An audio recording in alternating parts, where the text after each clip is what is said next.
तमिलनाडु से इस वक्त एक बड़ी ही दिलचस्प खबर आ रही है और सवाल ये है क्या राज्य के पूर्व बीजेपी अध्यक्ष और वह पूर्व आईपीएस अधिकारी के अन्नामलाई किसी नए और बड़े राजनीतिक रूप में वापसी करने जा रहे हैं। ये सवाल इसलिए गहरा है क्योंकि अन्नामलाई लगातार चुनावी हार के बावजूद सुर्खियों में बने हुए हैं।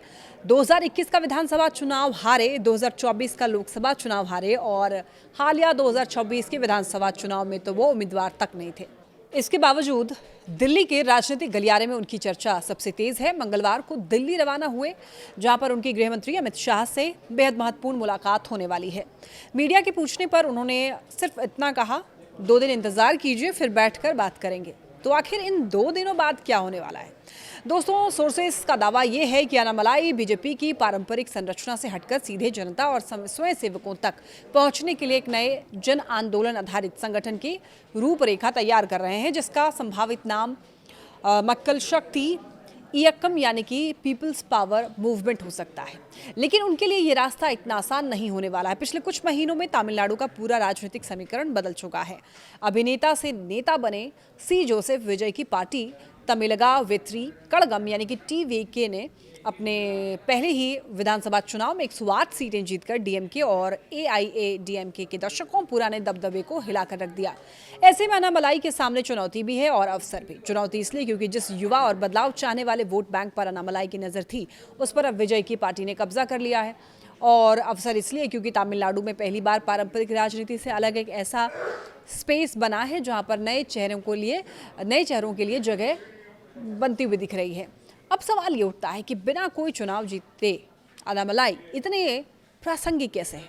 दरअसल कुछ विश्लेषकों का ये मानना है कि अन्नामलाई की असली ताकत चुनावी आंकड़ों में नहीं बल्कि उनकी व्यक्तिगत छवि में है। राजनीति में आने से पहले वो कर्नाटक कैडर के एक बेहद सख्त और बेबाक आईपीएस अधिकारी थे, जिन्हें जनता सिंघम कहती थी।